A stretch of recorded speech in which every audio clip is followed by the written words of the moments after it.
Sveiki visi, labas Ilona, vėl sveikiname su visais. Labas Jolanta, labas visiems. Tai tęsiam pokalbį apie pyktį. Ir žinai, tokia situacija, Ilona. Žmogus, bet kuris iš mūsų gali būti, galim savo prisitaikyti. Būna tokių momentų, tokių būsenų, tokių situacijų, kad atrodo, realiai niekas nevyksta, nėra jokios priežasties, pavyzdžiui, dėl ko aš, turėčiau kaip ir pasiteisinimą pykti, žinai, būti pikta. Ir atrodo, ta prasme nieko nėra, niekas, bet vat, jauti, kad kažkas erzina, nervina, tiesiog pats jau ieškai kažkokių priekabių, žinai, kur čia išlieti tą savo susitelkusią energiją, tiesiog terpsti pyktyje, nors aiškios priežasties, kaip ir nėra, arba bent jau tu nematai. Mhm. Ilona, pagelbėk susigaudyti, kas vyksta, pavyzdžiui, pas žmogų. Aš galvoju, kad ir pas ne vieną būna tokių momentų, kad taip jaučiamės. Tai tiesiog, ko mes nematom ir kaip savo pagelbėti.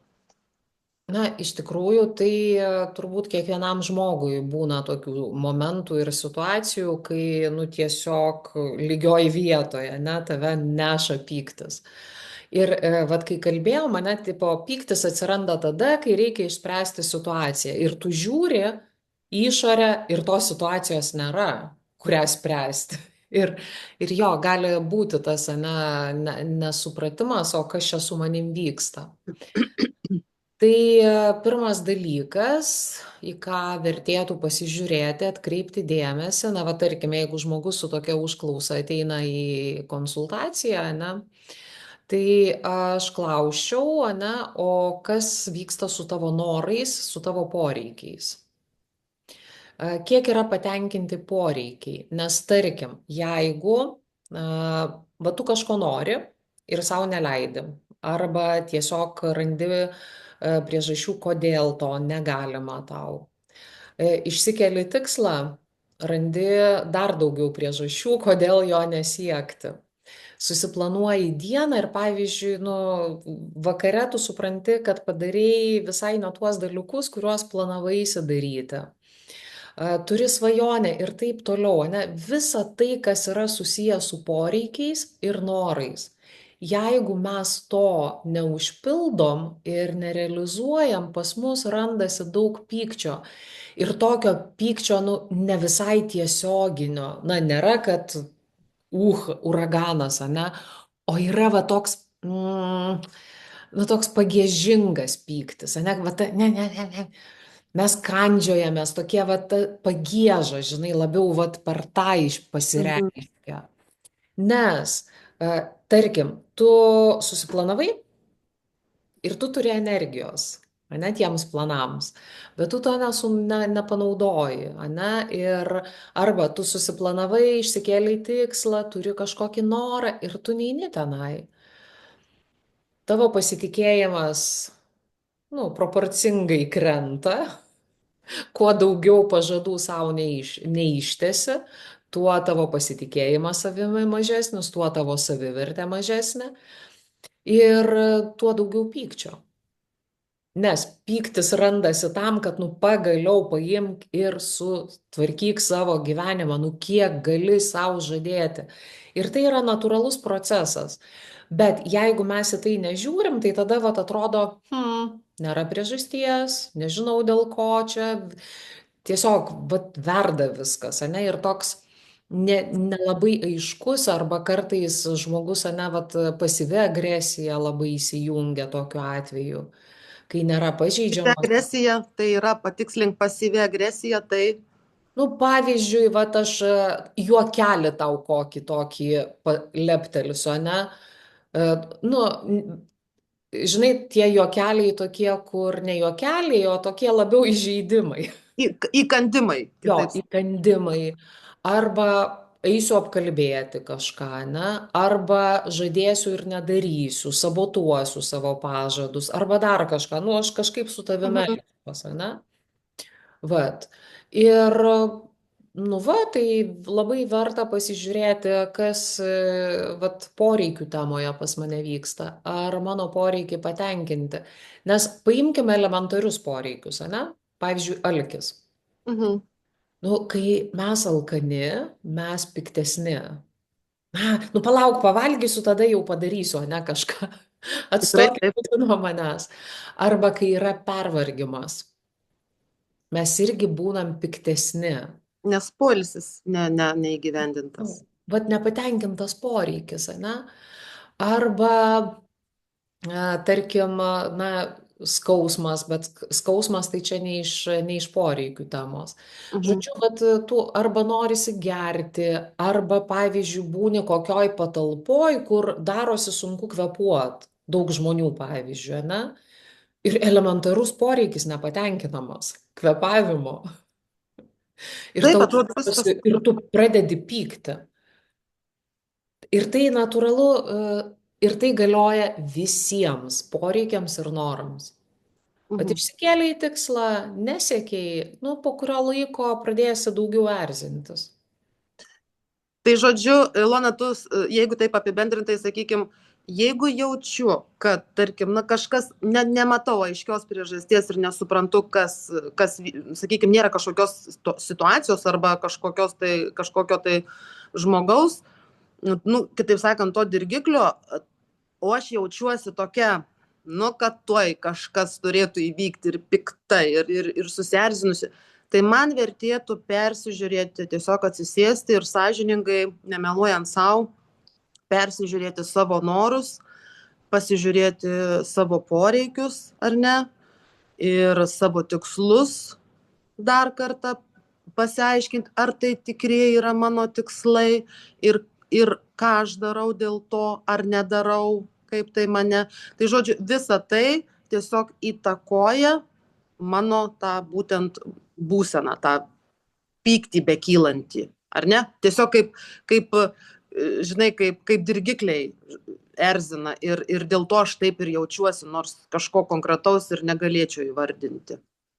Nes ir tada jo, vat imi tiesiog popieriaus lapą ir susirašai, ko aš noriu ir ko aš nedarau, ane, ką savo Mhm. pažadėjau ir ko nepadariau, kokius tikslus turėjau ir ko nepadariau. Mhm. Ir tada yra du variantai - paimti tą pyktį, kuris yra jau, ane, ir panaudoti sprendimui tiesiog. Nes jeigu toliau, ane, aš vat, į tai pasižiūrėsiu ir nieko nedarysiu, tada pyktis pavirs kalte anksčiau ar vėliau. Praeis savo kelią. Praeis savo kelią ir Ir transformuos grįšim. į kaltę, ne? Ir mes tada jau griūsim ten apatijos visokios, atsitraukimas, nu žodžiu, Mhm. visą tai įsijungs tie mechanizmai, kuriuos skatina kaltės jausmas.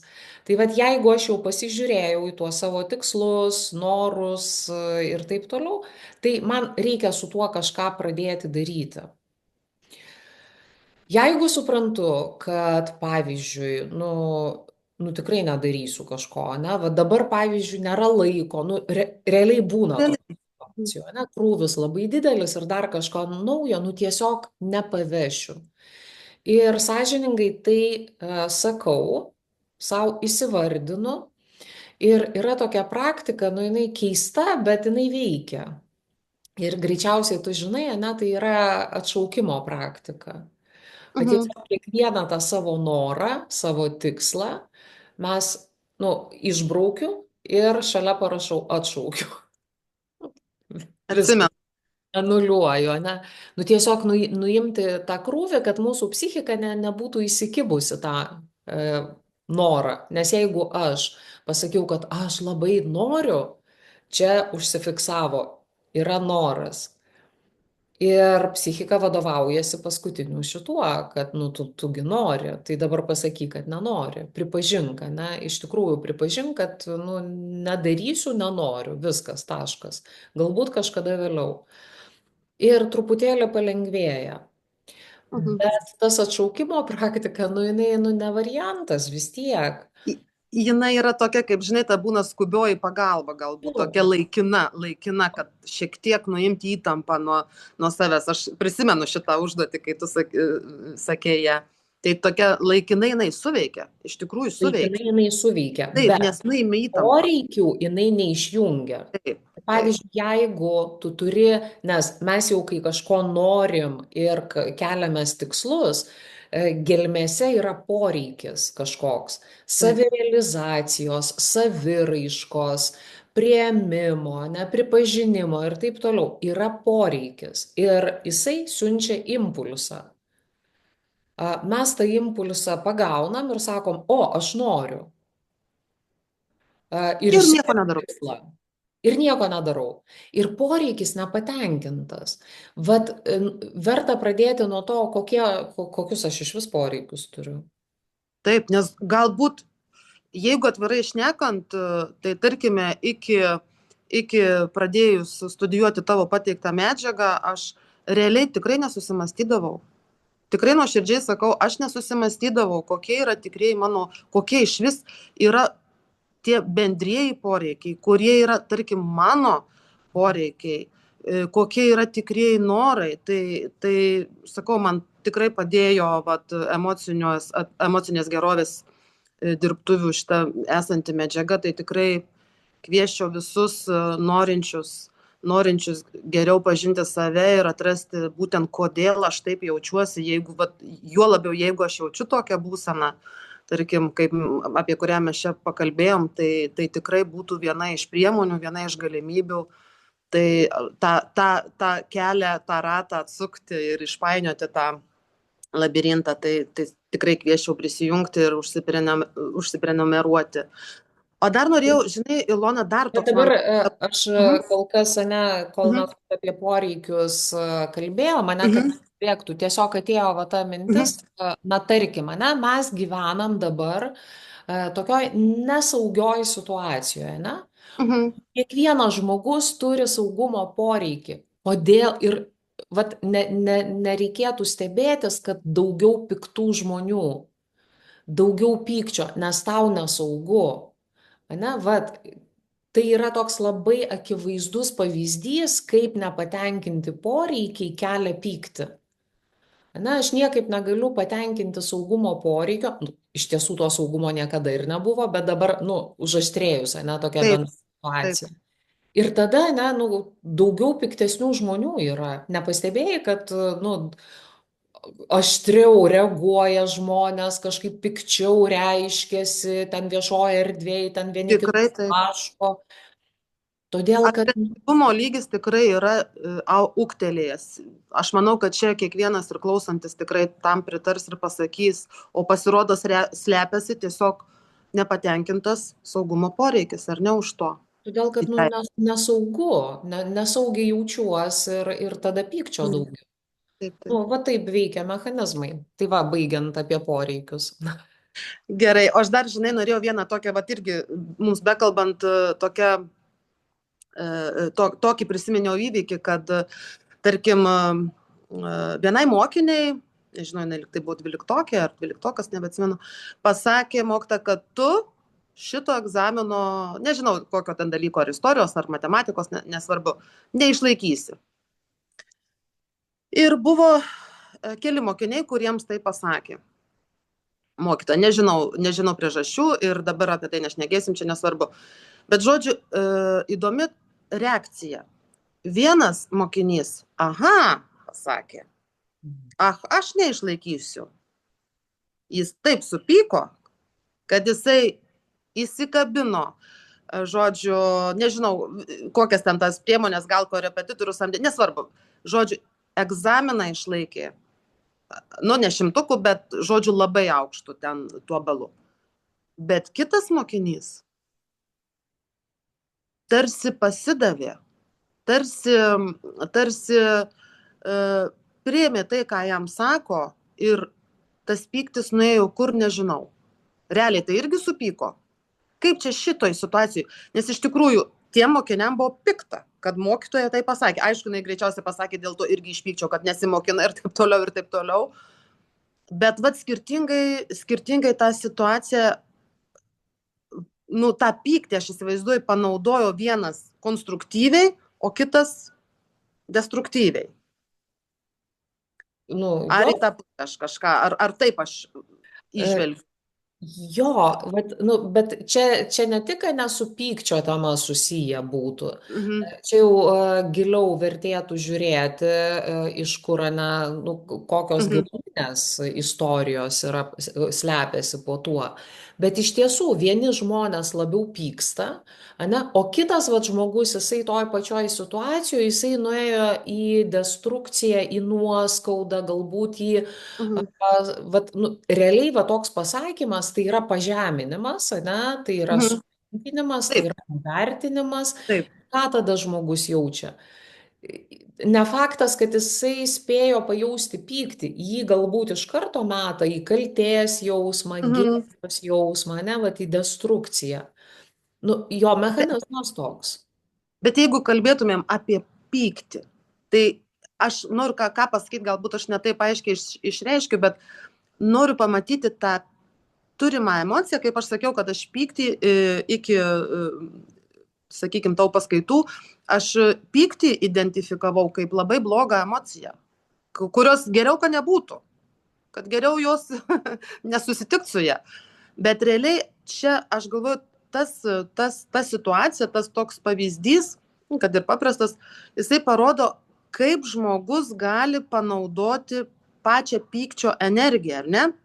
Jo, nes vat ir tam atveju, kur nuėjo į destrukciją, ne, nu, tarkim, kaltė ten atsirado, Mhm, mhm. mes nežinom, ne, bet Nu, greičiausiai kaip pavyzdys. nusivylimas, žodžiu, tos minusinės emocijos, traukiančios į minusą. Tam momente pyktis buvo, nu, nes tu negali nesupykti tokioj situacijoje, kai realiai pažeidžia tavo savigarbą, ane, tave, tai yra ribų pažeidimas. Ir pyktis natūraliai jisai randasi. Bet vienam žmogui, pavyzdžiui, va tas vaikinukas, kuris įrodė, kad jisai gali, jisai iš to pykčio paėmė ir padarė rezultatą, jisai tikėjo tuo, kad, na tarkim, tu neteisi, ane mokytoja, ane, aš galiu ir aš padarysiu. Ir jisai iš to pykčio ėmė ir padarė, ir pyktis jam padėjo. O vat kitu atveju, pavyzdžiui, Mhm, a, tenai gyvena nuostata, nu jisai žino tas vaikas, kad jisai nevykėlis, kad jam gyvenime vis tiek nieko nesigaus, jam vat primelavo, ne, mhm, suaugęs, kad vat jisai loseris gyvenime ir nieko nebus. Ir va tas pasakymas jam taukšt, jisai pyktis yra, bet pykčio namo, nu, jisai nepasireiškia. Iš karto transformuojasi į kitas emocijas ir jį nutraukia mhm, į duobę. Ir taip pyktis ir vienoje ir kitoje situacijoje pyktis buvo. Ir labai svarbu, ką mes su juo darom ir kokie mechanizmai veikia. Nes kai tau pasako, kad tau nieko nesigaus, nu, pyktis natūrali emocija, pala, pala, pala. Bet pala, pala, pala ir vienas eina padaro, o kitas tukšt į duobę ir viskas. mhm.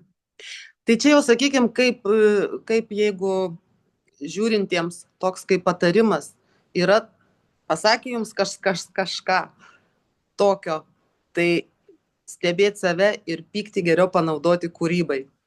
Jo, jo. Ne savęs griovimui, ne savo gyvenimo, nes realiai tu visą laiką žmogus turi pasirinkimą ir tu gali jį panaudoti kūrybai savęs arba atvirkščiam variantui. Tai aš sakyčiau, Nu jo, kurti pyktis. visada smagiau, bet Bet kurti kodėl mes yra taip smagiau, nedarom, o griauti yra lengviau. o griauti yra lengviau. Super.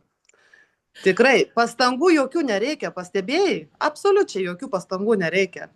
Vat į Ar vieną pusę nusiplauti, pastangos, o kitur nereikia pastangų. Ir mes automatu einam ten, kur nereikia pastangų. kur nereikia pastangų. Bet aš galvoju, kad, sakykime, tarkim, ar šis įrašas, ar panašus įrašai, kurie skatina žmonės, na, atkreipdėmėsi į savo gyvenimus, į savo į savo santykius, į savo elgseną, aš galvoju, atsiranda tų žmonių akiratyje, kurie jau yra pasirengę ir galbūt iš vidaus jau nori keisti esamas situacijas, savo elgesius, savo Jo. reakcijas. Aš galvoju, kad nieko nėra be reikalo. Jo, bet žinai, va tas momentas yra dar vienas. Jau žinai, jau suvoki, jau nori ir vis tiek nieko nedarai. Ir vis tiek nieko nedarai. Bet aš galvoju, kad vis tiek lašas po lašo, žinok, tą akmenį pratašo. Ir vis tiek ateis ta diena, jeigu tu jau atsisukai į tą pusę, tai tau tai reikia Taip, mes priimti gyvenam sprendimą. laikmetyje. Mes gyvenam laikmetyje, kur vertinamas lengvumas, Lengvumas. greitumas, kad viskas iš karto. Ir mes tiek į tai įsisukę, kad ten, kur reikia realių pastangų, kur reikia mokytis, kur reikia Dirbti. daryti kitokius dalykus, mums diskomfortas. Kaip tai aš dabar čia, tai lengvai turi būti ir rytoj būtų gerai. Būtų gerai vakar jau buvę, ne? Jo, Taip būtų dažnai sako, geriausias kada variantas. reikėjo? Vakar. Bet iš principo, jeigu mes vis tos linijos vat laikysimės, to nekantrumo ir to noro, to greičio, tos tokios, tai man atrodo, kad tai yra pats tiesiausias kelias į savigriovą. Vis tiek, kaip bebūtų, kaip skambėtų nepopuliariai, neįdomiai ir taip toliau, vis tiek norint turėti kažkokį apčiuopiamesnį rezultatą, nu aš sakau apie rezultatą, vis tiek reikia įdėti pastangų, vis tiek reikia. Man labai buvo gražus tavo sakinys, kai tu pasakei, man jis labai, aš labai džiaugiuosi, kad aš jį išgirdau, nes tu pasakei labai gražiai, tu pasakei, aš jums viską duosiu, visą medžiagą, viską, ką aš turiu, visas pratybas ir taip toliau. Nu, žodžiu, viską turėsit, bet vieno dalyko aš už jūs negalėsiu padaryti. Tai daryti už jūs.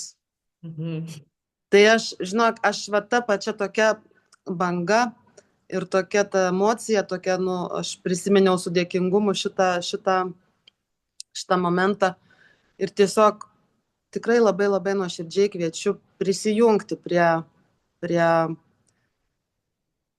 emocinės gerovės dirbtuvių, prisijungti, užsisakyti prenumeratą ir susitikti su ta informacija, kuri tikrai padeda gyvenimą pasidaryti lengvesnį. Mhm. Galima gauti lengvą gyvenimą, didžiąją dalimi, tvarų, tą nemomentinį, žinai, nepaukšt, kažkas vienai minutėj kažkokią euforiją ir turiu, bet tai būna tik iliuzija. Bet tas savęs pažinimo kelias, jis atveda į tą tikrai lengvesnį gyvenimą. O juk mes visi ir norim to tokios ramybės, lengvumo, to tokio paprastumo kasdienybėj. Na, iš esmės, tai natūralu, kad mes žmonės norim geriau jaustis, geriau gyventi. Taip. Jo, tik reikėtų vat antrą dalį nuimti šitos minties, ne? Bet kad viskas savaime įvyktų. Ne, tikrai Tai taip neįvyks. nebus. Taip nebus, bet ką noriu pasakyti, bet tai bandyti ir daryti verta, nes tai atsiperka. Kaip sako, ar man apsimokės? Tikrai apsimokės. Tikrai atsiperka. Nes vis tiek visur tu susimoki savo kainą gyvenime. Nėra, nemokamų pietų nėra. Tu susimoki, jeigu tu nieko nedarai, tu susimoki savo sudėtingų gyvenimų, sudėtingom situacijom. Tarkim, jeigu kalbam apie pyktį, tai galbūt tu įkritęs į tą pyktį ir nematai išeities. Arba tu susimoki savo pastangom, savęs pažinimo keliu eidamas, tu, manau, gali, galbūt ne rytoj, bet už kažkurio laiko tarpo turėti tą savo svajonių gyvenimą, aš taip galvoju. Pritari man, Ilona? Jo, pritariu. Svarbiausia veikti šiame gyvenime. Veikti, vat Veikti. aktyvumas. Jo. Veikti. Be veiksmo nieko nebus. Taip, kad spaudžiam prenumeruoti, Jo, užsisakom, netikim mumims, ką čia mes šnekam, tiesiog patys patikrinam. jo. Vienintelis, pats geriausias. Svarbiausia kantrybė, užsispyrimas ir ėjimas, ėjimas, ėjimas. Vat čia gražiom mintim, ane, pabaigoj pasidalinsim, vat dabar, ane, tik ėjimas. Ane, nu tai ir yra tikėjimas. Vat visa tikėjimo esmė, Taip, tik ėjimas. taip, taip, taip, taip. Žodžiu, gražios kelionės visiems, gražių dienų. Ačiū Jolanta tau, kad šiandien pasikalbėjome. Ačiū tau, Ilona. Ir iki susimatymo kitais kartais. Taip, iki malonaus.